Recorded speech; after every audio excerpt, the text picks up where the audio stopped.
Hello everybody, welcome to the next part of chapter 2. Hopefully that you finished your test up and everything's going well, or everything went well with your test, that you feel like you understood everything that was on the test. But life must go on.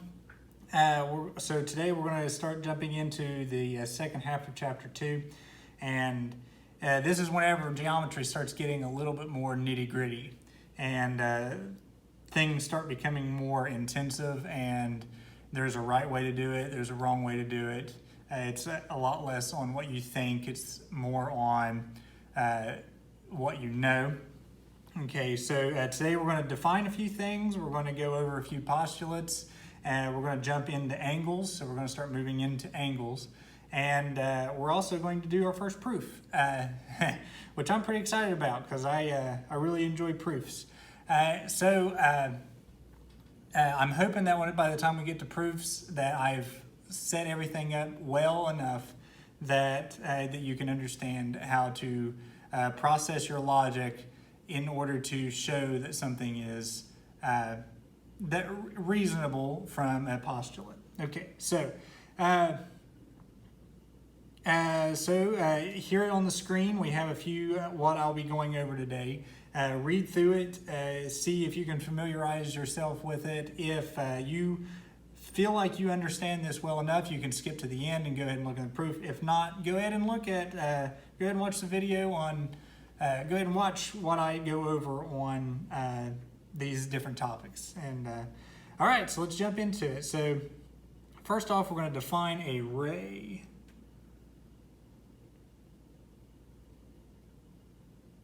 And array is pretty interesting because it is slightly different from a line segment and a line.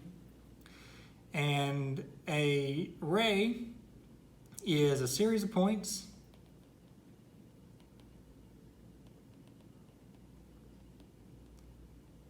that extend in one direction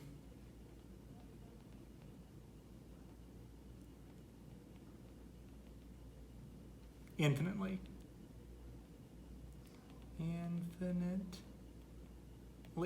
All right, so let's do an example real quick, and I'll also show you how to properly name.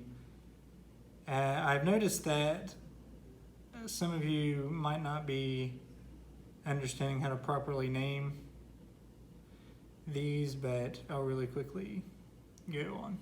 So this is a ray, and A would happen to be the end point. I don't know if that'll become important later on or not, but just for your knowledge that A is the end point, and that end point extends a series of points that extend forever in one direction. And you notice that there is an arrow on the end of this side, but not on, there's an arrow on this side, but not on this side. So that's what separates a ray from a line and a line segment. A line segment has two endpoints that it does not extend in each, it actually terminates, and it is measurable. Now a ray is not measurable because it extends infinitely. We're not going to be able to measure an infinite amount. A line also extends infinitely, but it extends infinitely in this direction and this direction. It has no endpoint. It's also immeasurable. We're not capable of measuring a line. But we are capable of measuring a line segment, which we'll get into here in a second. Now, how to properly label a ray. A ray is, so you list the label, the name, the letters and the points, and then you draw a ray above it. Like that. So you have an arrow on top that looks like a ray on top of it. So this is how to properly name the ray over here. Okay, so from here, let's move on to our first postulate. And our first postulate is called the betweenness of points. And I'm actually going to label it as a postulate in red to show that it's important.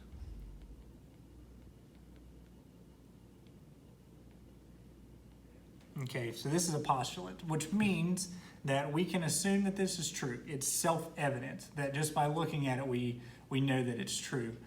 we don't have to prove that this is true. So we're going to base some of our logic and our reasoning off of this here later and create theorems and such.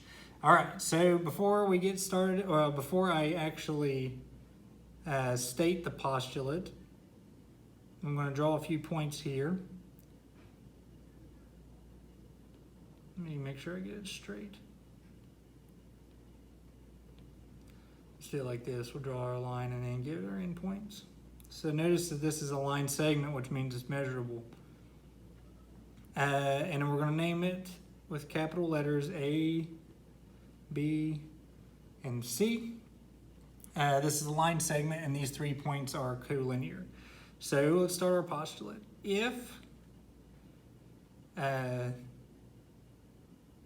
points A, B, and C are collinear, and B is between A and C, comma, then the measure of AB, and we're going to put a line segment here because that's what we're measuring is line segments, plus the measurement. So this is new terminology here. Whenever I say the measurement, I'm actually meaning I'm not going to like go into a definition of measurement, but I'm meaning that this is the measurement. This is like how long it is of the line segment. So you put a little M to state that we're talking about the measurement. So the measurement of AB plus the measurement of BC is equal to the measurement of AC.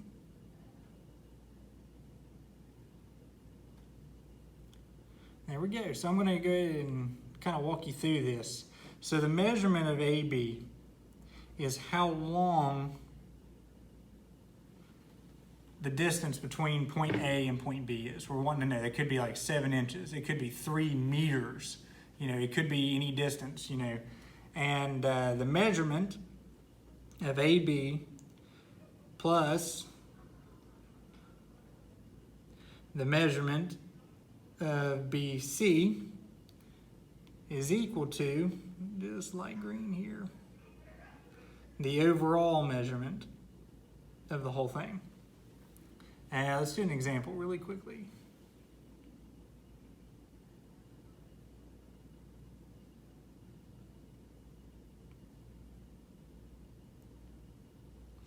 And do this here. We'll go point D, E, F, capital letters because they're points. Okay, so let's say that from D to E, let me make that a little nicer. Well, nope. There we go. From point D is 3 meters. And then the overall length from D to F is 10 meters. What do you think the measurement of, not E to F, what the measurement of E to F is equal to? So we're trying to find this part right here. Pause the video, see what you think it is. Otherwise, I'm going to go ahead and tell you what it is. Well, it happens to be 10 minus 3, which is equal to 7 meters. And the reason being is because D to E plus E to F equals 10, or 10 minus D to E, or 3, is equal to 7 meters. So that is how we'll know what that is there. All right. So from here, we've gone over, we've defined our ray, we've defined our between points. Now we're going to move on to the angles. All right. So let's define an angle. Definition of an angle is the union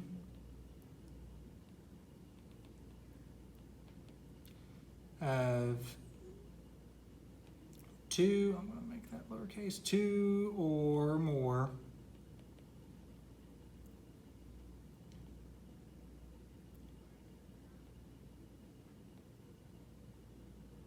rays at an end point. All right, so let's do an example of an angle. And then we're going to talk about the measurement of an angle. Okay, so let's say we have two rays. Now, I put rays in here because most of the time angles are measured by rays going in infinitely, but it also could be two line segments. So whenever we get into measuring angles of a triangle, we're actually going to be measuring the angles of line segments. So it's going to be the union of two line segments rather than the union of two rays. It can be line segments, but for the sake of the definition, I put rays. So this right here is considered our ray. So let's say that we're going to talk about how to name it. A, B, C, and how you name it. And I'm going to write this over here. The name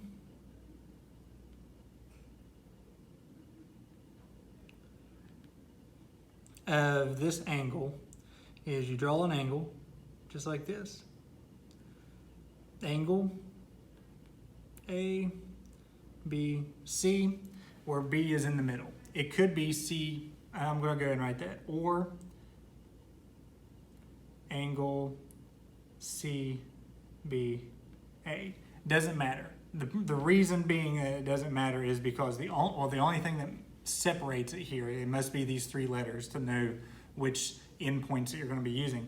But the B must be in the middle. That's the only stipulation to it, is that the B must be in the middle because the B tells you where the endpoint is. All right. So from here, let's talk about the three different types of angles. So the most important, I wouldn't say the most important, I don't know. I wouldn't say the most important, but it's kind of what tells you how to tell whether or not this angle is this or this. So the first one that we're going to go over is called a right angle.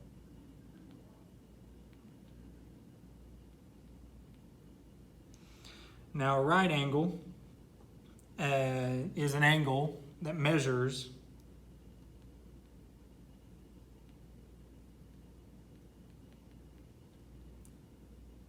90 degrees. Okay, so since this measures at 90 degrees, from here we're going to be able to tell what the other angles are. So to explain the measurement here is the bigger the measurement, the farther that so if I have my angle here, the farther that they are away from each other means the bigger number. So that we're just measuring how far the rays are from each other, and we're measuring the pit of the angle. Okay, so our next type here is an angle that is, I'm going to say less than 90 degrees, and this is an acute angle.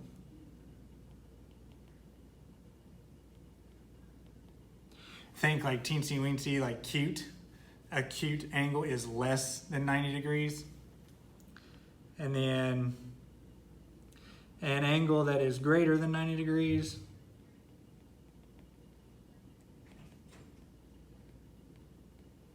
is an obtuse angle.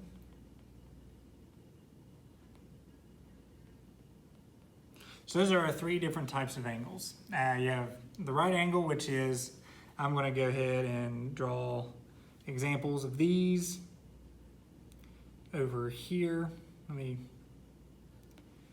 get this here.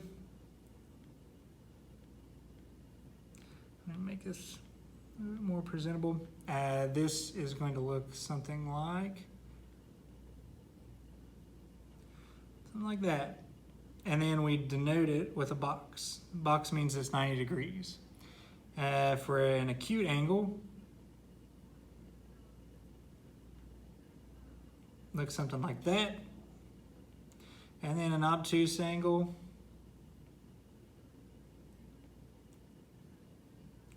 something like that. And then we always close them off. All right. So really quickly, I want to talk about what it means to be, how to denote that two angles are congruent or even two lines are congruent. So congruency, I'm going to write this in blue, just kind of like as a note. Congruency. How do we label that these two things are congruent? So let's say that I have two angles, angle A, B, and C, and then I also have, let me make sure that looks a little bit nicer. And then we also have angle DEF. We label that they're congruent by putting an equal sign and then a little squiggly above it. Just like that. Same thing for two like line segments. So let's say that I have a line segment here or rays or whatever. Well, line segments, because line segments are measurable and rays and lines are not. So AB,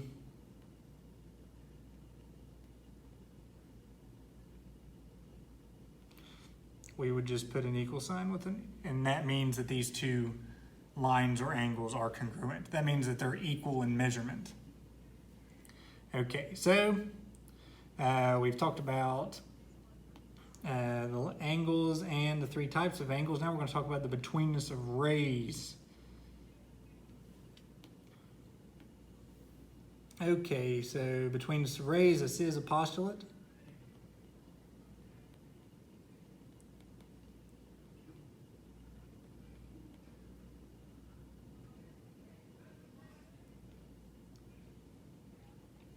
Just draw an angle.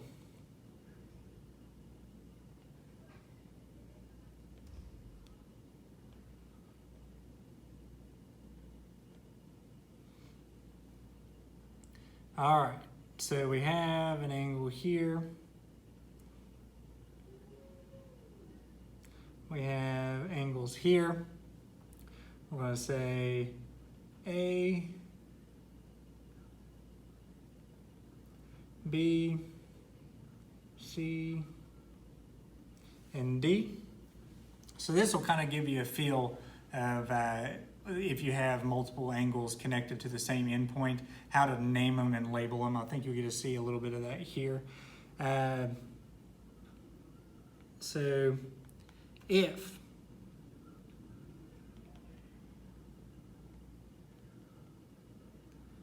angles A, B, C,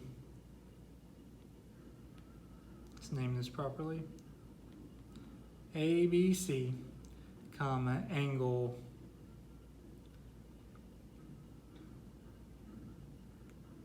C, B,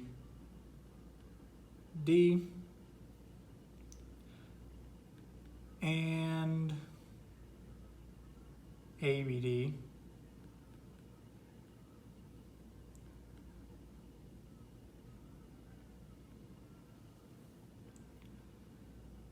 are connected to the same endpoint.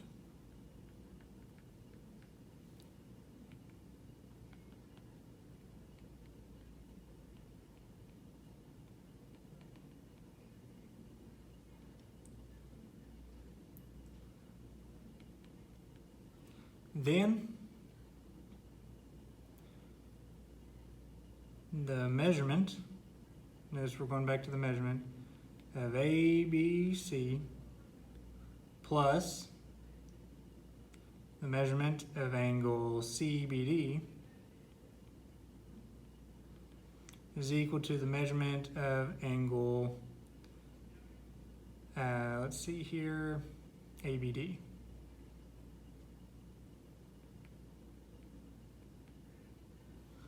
All right. So that means that the measurement of this angle here plus the measurement of this angle here is equal to the measurement of the entire angle here. Yep, I think that is pretty self-explanatory. So I'm not going to give an example for this one. It's the same. It's similar to the betweenness of lines, betweenness of points. So if I have this angle, they're all connected to the same endpoint. That means that this angle plus this angle is equal to the entire angle. So like I could say if this angle is equal to 30 degrees, this angle is equal to 60 degrees, then the entire angles were 90 degrees. Okay, so let's move on from there. We have now discussed the betweenness of rays. Let's talk about the midpoint. So I'm going to define a midpoint. Extra long video this week. So, midpoint. And this is important whenever we get to bisector. So the definition of a midpoint is a point that divides a line segment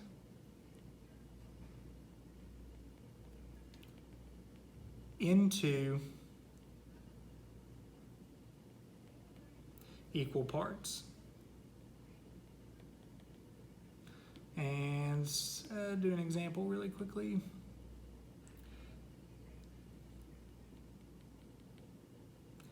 So we have point A here, extending out to point B. We'll say that, let's make this as close to the middle as I can get it. Point C, that means that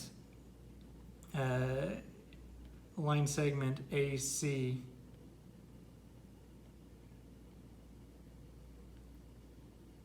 is congruent to line segment CB because it divides the line segment into equal parts. So that must mean that this is equal to that. So let's say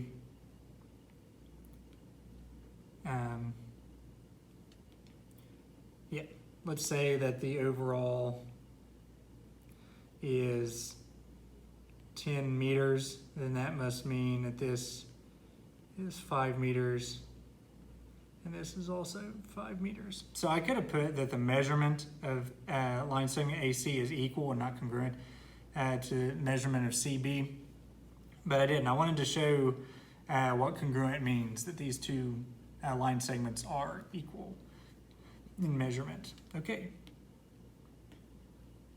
All right, so with that being said, let's talk about a line bisector.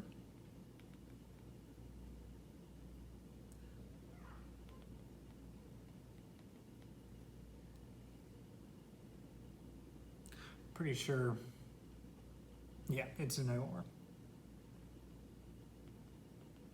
So a line bisector is a line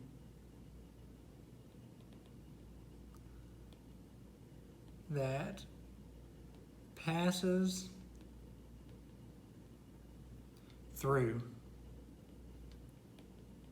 the midpoint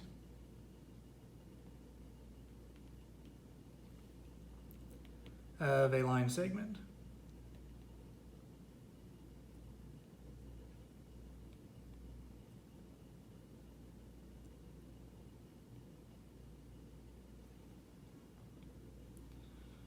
Okay, so let's do an example really quickly. I have a line segment. Label that A, B, midpoint C, and then we have a line that passes through it, like that. This line here is a line bisector. I'm gonna make that red. Let it stand out a little bit. Okay, so it's a line that passes through the bisector of a line segment. Now similarly, now we're going to talk about an angle bisector. Okay, so an angle bisector is a ray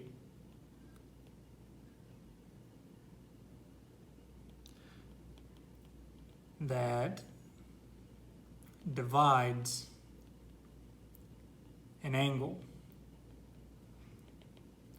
in half. Okay, so an example of an angle bisector is, let's say that I have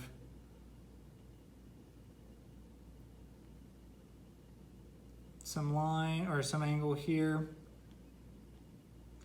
and I have a line here, and this here is, let's go ahead and name our points here. So A, B, C, D. This means that we're going to say that BC is the angle bisector.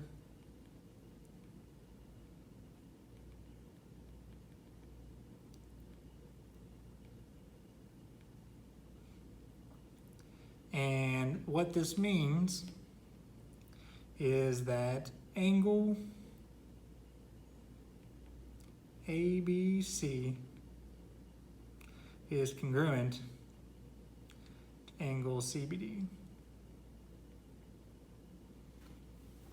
All right, so that's what that means. And if I was going to draw it out a little bit with red, that means that this angle and this angle are equal. They're equal in measurement. Okay, so getting to the fun part. Well, let's get red so I can go up here. So we've talked about the midpoint of the line, and we've also talked about line and angle bisector. So we're going to do our first proof. All right, so these are what are called formal proofs or column proofs. And the way that they're set up is you have this thing called a T-chart. And the T-chart is, on one side you have your statement. And this is something, a statement is something that you're stating is true. Now, and then you're going to use your reasoning over here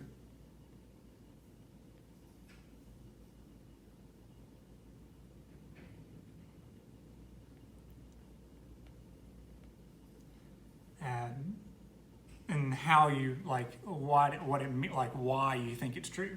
So over here it's like, if I was going to say that 2 plus 2 is equal to 4, so over here my statement is 2 plus 2 equals 4. That's my statement. And then my reasoning is because of the addition property. So that's how it works. Now, I'm going to draw a shape over here, and we're going to prove something. So I have a, I don't think it's going to snap into place for me, so I can have some nice crisp lines. There we go. And then I'm going to have a little line over here, and I'm going to connect some points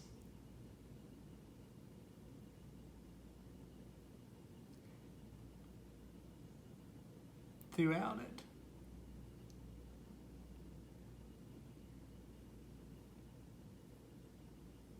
So this is a fancy shape. We don't know what the shape is because we haven't really gone into labeling what shapes are. But we can see that there are line segments and there are angles here.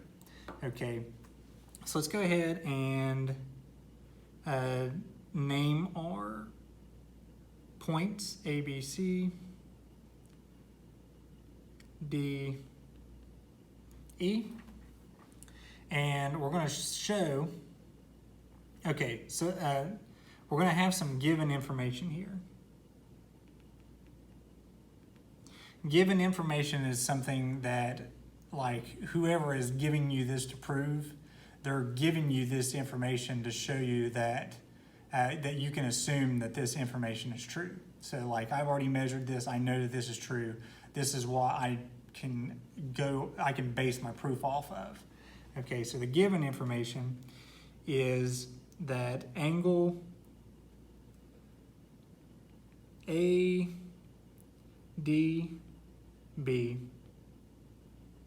is congruent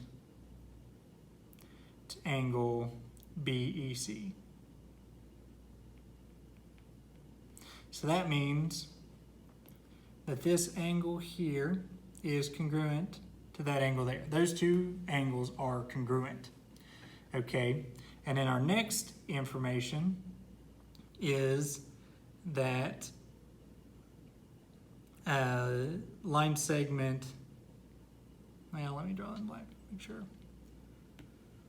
that line segment BD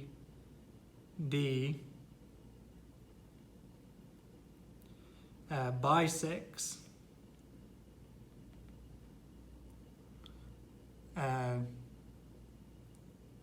angle ADE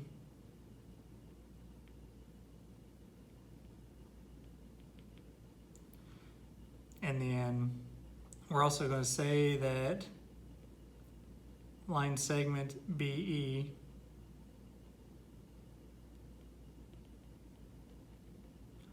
bisects angle CED. Okay, so that's all the information that we're going to give here. So I'm going to go ahead and show you these that line there are bisectors. So go ahead and show you that that's important. All right, so what we're going to prove is something really simple. We're going to prove that the measurement of angle BDE is equal to the measurement of angle BED. So what we're trying to prove, I'm going to draw this in purple here. So let me prove this. So this is what we're going to try to prove right here. I'm going to underline it in purple so that we can see what we're trying to prove. We're trying to prove that that angle there is equal to that angle there. We know it's true because, I mean, we can look at it and tell just by looking at it that it's true. But we're now going to try to prove that it's true. Okay, so how does this work? We go ahead and write all of our given information down. Just go ahead and write it. And like, for the sake of time, I'm just going to duplicate it so I don't have to just keep writing it. Which, if you all are using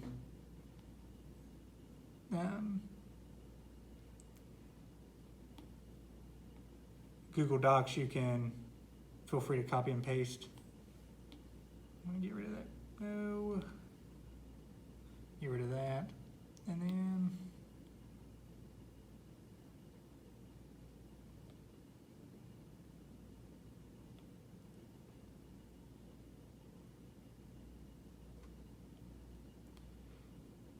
nab it.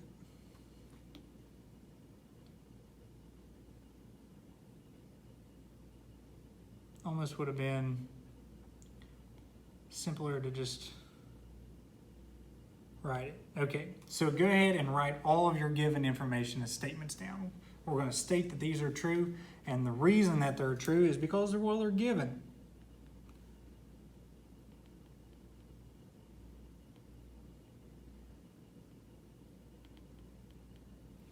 So that's how we know that these are true.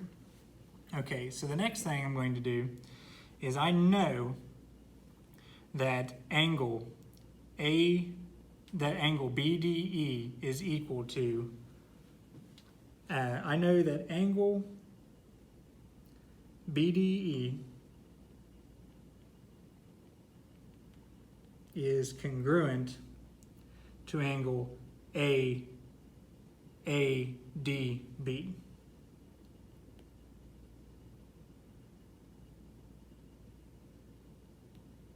And the reasoning is because the definition of angle bisector.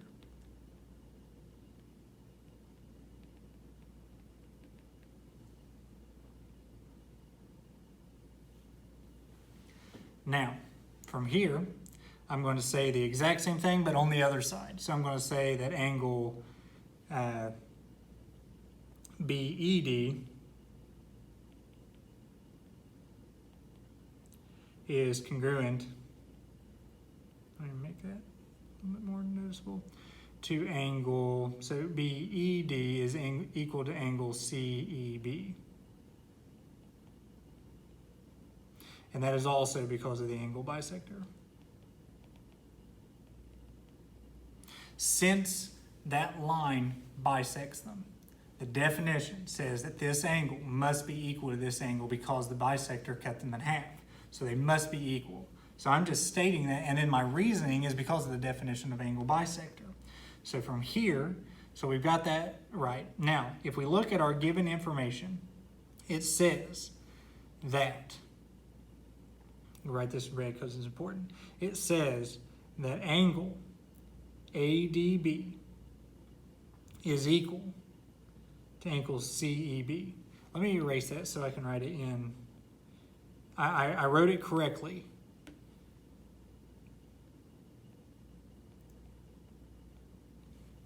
But I wanted to make sure that I have it in the same format as it is up here. Right here. Up here, if you notice, right there, it says that these two angles are congruent.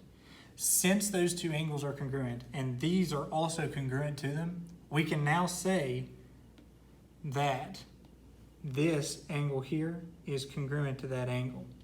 I'm going to throw a little curveball on you. Now we know that angle BDE,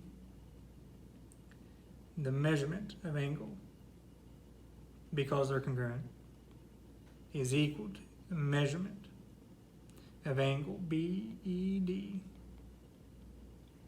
because of something called the substitution property.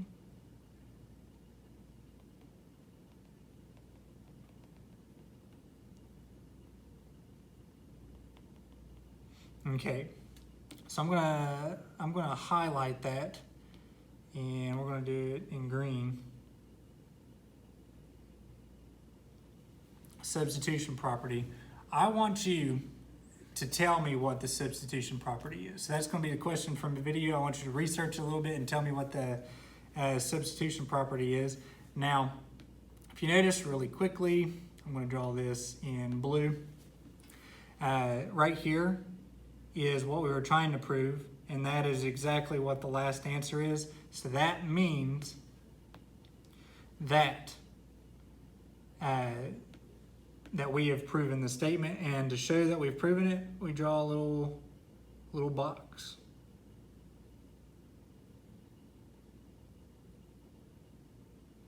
So the little box shows that you've proven the statement. All right, so that's our first proof. It's a decently simple proof. We just go through the definitions that we learned today. We'll get into some proofs later. On your homework, you'll have some proofs using the betweenness of points and the betweenness of rays. But for right now, I think that this is enough to get you started into proofs. If you have any questions, make sure that you email me, and I'll see you in the next video. Thank you.